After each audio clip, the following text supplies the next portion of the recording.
Congressman James Comer. Mr. Chairman, thanks very much for being here. Good morning. Is there anything more you can do to hold Alejandro Mayorkas accountable?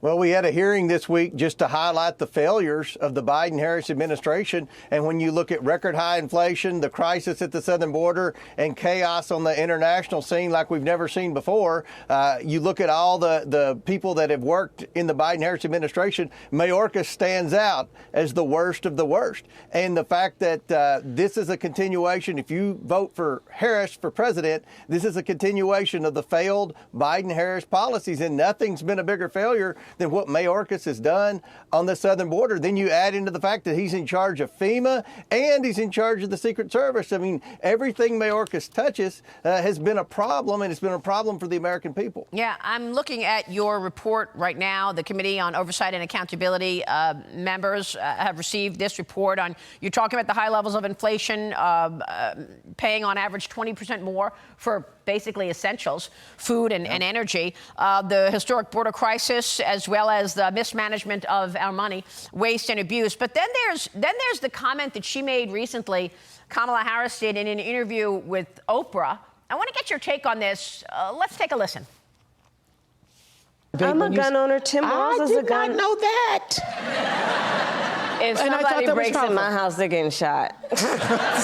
Yes, I hear that. I hear that. Probably should not have said that. But my staff will deal with that later. Yeah. Her staff will deal with it later. Your reaction? Well, look, I don't think anyone believes that Kamala Harris is a gun owner, but if she is, she needs to tell the American people what type of gun she has. Look, this is all about crime.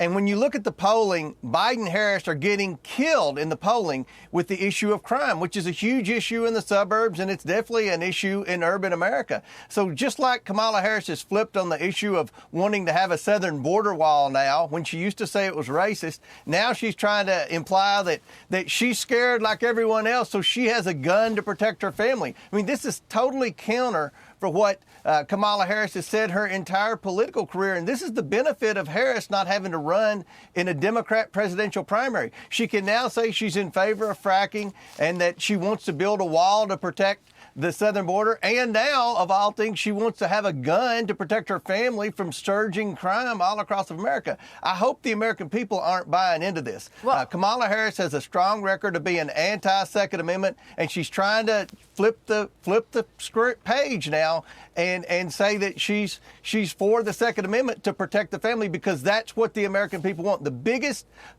purchasers of guns now are liberals, because they're scared because we have out-of-control crime in the cities. Now, you've said in your hearing that estimates show that households are now spending more than $11,400 more each year to maintain the same quality of life as they did in January of 2021. You did an entire hearing on the impact of the Biden-Harris proposals. Why did you do this hearing? Because the mainstream media is not covering this. I mean, if you want to look at what Kamala Harris's vision of the future is, because she won't present a plan, she doesn't have any policy, then you have to look at her past record. And her past record is nothing but a record of disappointments for the American people. We're having record inflation now because of the policies of the Biden-Harris administration. They've spent too much money. Yep. This money flooded the markets. It deflated the value of the dollar, which created inflation. And now Americans are having to pay more for everything. When they go to the grocery store, they're having to pay more for rent. And this is all because of the failures of the Biden-Harris administration. Well, you've also focused on corruption as well in the Oversight Committee. I've talked to you many times about your investigation into the Biden family business. Do you have any new information about Hunter Biden or the Biden family business? You've been saying for several years now that this investigation is about Joe Biden. Well, we know that since I've been on your Sunday show last, Maria, Hunter Biden pled guilty to selling access to his father and not paying a penny of taxes on it. To me, this is the biggest public corruption crime in the history of our nation. We've proven that they took in, if you count the loans that they never paid back, $35 million. They never paid a penny of taxes on it. And we have never one time heard Kamala Harris speak out against this. What's her position on this? Is she outraged that the president's family would be selling access to him to our enemies around the world, including China?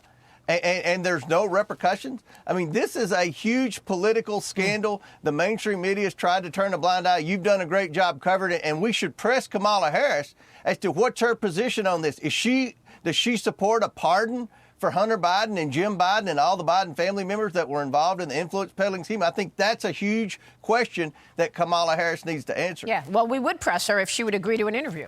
We certainly will. Yeah. Mr. Chairman, thanks very much. We'll be following your work, sir.